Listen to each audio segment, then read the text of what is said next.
John Mackay, thank you for joining us today. First of all, could you please explain what the National Arboretum is? The National Arboretum is basically a large site, 250 hectares, only 4 kilometres from the centre of Canberra, right on the edge of the Tuggeranong Parkway, right opposite the zoo, near Scribner Dam, so I think most people would know where that is.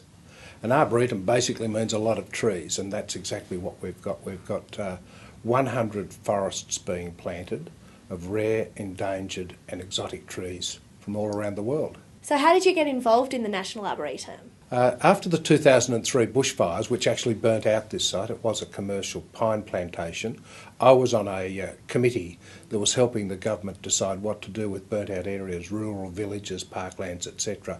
And on this one we decided to have an international competition to design some sort of an arboretum, and the winning design was 100 forests and 100 gardens. And so I've been involved with it ever since. I then sort of chased the Chief Minister all over town to convince him it was a good idea.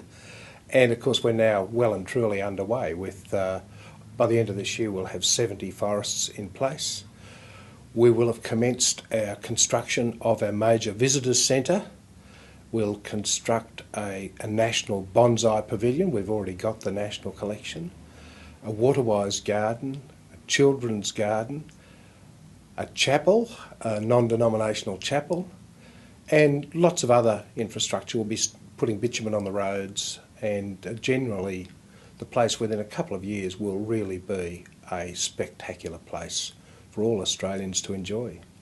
As you said, the National Arboretum covers 250 hectares. What are the challenges in landscaping such a large area? Well, it's a huge landscaping job because we've had to basically prepare the place, get rid of all the stumps of the pine trees that were there, so we've had to deep rip the place.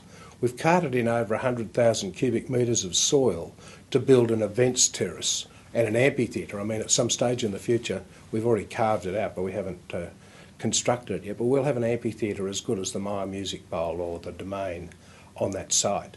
Getting water organised, because we decided we wouldn't use potable water, so all recycled water. So we've had to put in lots and lots of tanks.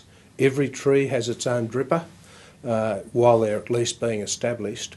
So the landscaping task has been very challenging. We're still out there with bulldozers and rippers preparing the site, particularly for our visitors centre.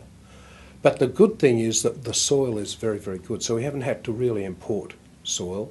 But what we've had to do, of course, is have excellent gardening practices, so lots of mulch and the right sort of fertiliser to get the trees established in this pretty tough environment. It's been stated that the National Arboretum holds potential as a recreational, tourist, educational and scientific asset. How can it appeal to so many different groups? Well, it will appeal to all sections of the community, I think. There's a lot of ecotourism, and of course the grey nomads love these kind of places. But we will have an education area there where students of all kinds, university and school, will be able to learn about trees. We've got an ANU research facility on the site, so we will have research into climate change going on there. We've got other environmental areas where Australian natives are being planted and studied. But you'll also be able to go there and just have a really great day out. I mean, we'll have carnivals, we'll have things, parties and festivals and maybe opera in the amphitheatre. The kids' playground is really important too, because just because mum and dad are having a good time, we want to have a playground that is really, really fantastic, but designed to go with the Arboretum, not sort of swings and slippery dips, but more kind of adventure, discovery and learning about the environment and the very important role that trees play in that environment. So when is the National Arboretum expected to be finished and open to the public?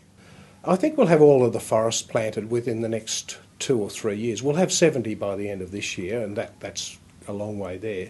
But of course these trees take a while to grow. When it'll be finished, I mean, it might not be finished for another 50 years, but our key goal is to have something really, really good by 2013, which is Canberra's centenary. So we will see this as the centrepiece of the national capital's 100th birthday, and I think it will stand proud alongside the other national institutions at that time. You'll certainly be able to go out there, learn a lot, see a lot, enjoy a lot. But boy, we might take another, as I say, 50 years before we've found the rare seeds for, that last forest, or we've put the last piece of infrastructure in. I mean, we've got a site for a 5-star hotel there now.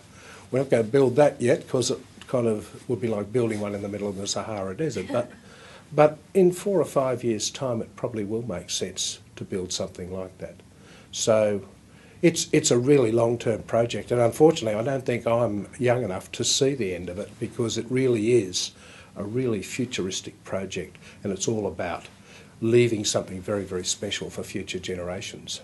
Well, that sounds absolutely fantastic. Thank you for talking to us about the National Arboretum today. I'm happy to talk to anybody about this project. Thank you.